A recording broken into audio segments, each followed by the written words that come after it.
Hi guys, welcome back to the Lupus Diary. It is me, Ashley, coming with part 2. I was about to put 2 hands up, but that makes 4.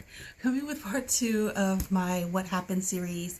And for those of you who may not have watched the first one, this is just a 3-part series discussing my 3 different admissions into the hospital, and I broke it down that way so that the story is not like 25 minutes on one video, because that's just too much. So, this second admission to the hospital was mainly due to shortness of breath. I had recently gotten discharged from the hospital the first time around May I want to say somewhere between the May 15th and the 18th.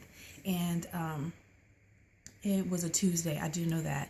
And me and my grandmother were on our way to, or getting dressed that morning, and to go to my dialysis appointment, which was my first outpatient dialysis appointment. And like I said in the last video, towards the end, when I left the hospital, I was like 20 to 30 pounds heavier than what I've ever been in my life. And I knew from there like something was kind of off, but the doctors sent me home and I was fine up until Tuesday. And with dialysis, I have it Tuesday, Thursday, and Saturday. So between Saturday's appointment to Tuesdays, it's kind of like a 2-day period. And I was drinking the recommended amount for patients who are on dialysis. And because I was on a more restricted diet, or liquid diet, I was trying to stay, definitely trying to stay within that level, because I've had issues with shortness of breath over and over again. So that Tuesday, I woke up and I just felt short of breath again. And it was so bad to where I couldn't walk from my closet in my room to my bed without feeling, short. And it just felt like it was, I don't want to say hard to breathe, but like something, like my lung was just heavy. So I got my clothes. I managed to have the energy for that. And that's another thing. I felt, when you're out of breath, you just automatically feel tired. Like your body needs that oxygen desperately. So I grabbed some clothes. I had to sit on the bed to put my clothes on because I was too tired to stand. I made it down the stairs, and my grandmother was looking worried because, usually I've always been an up and go type of person. So for me to get downstairs and just sit, like I didn't even have the energy to get my breakfast that I had made the night before, some overnight oats.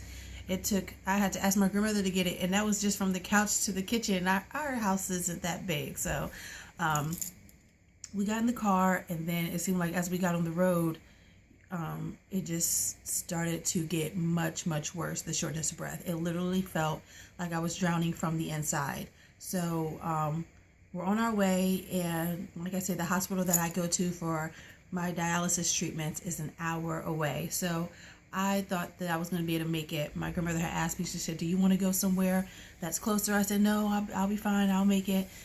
Lo and behold, we get to mile 225. I will never forget that mile at the marker. And I was just like, I had to call the police. Like, not the police. I had to call the emergency line because it just was getting worse. Like, I could hear the crackling just continuously coming up.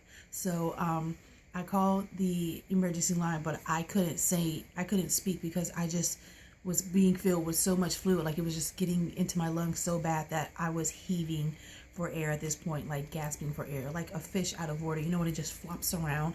That's how I felt. Like I just wanted to flop around. Like I just want, like it just, I don't know. Like I felt like if I could just get one good deep breath in, but I was, the liquid was just filling up. So like from the bottom to the top, because I definitely felt like I was drowning. So my grandmother spoke to the lady. Next thing I know, an ambulance is coming to put me on the stretcher, and they take me to the nearest hospital. They do an emergency dialysis treatment for me there, and I was on a BiPAP breathing machine, which automatically blows a big gust of air into your mouth so you can breathe it in, and it's like a kind of sound, and it just keeps doing that.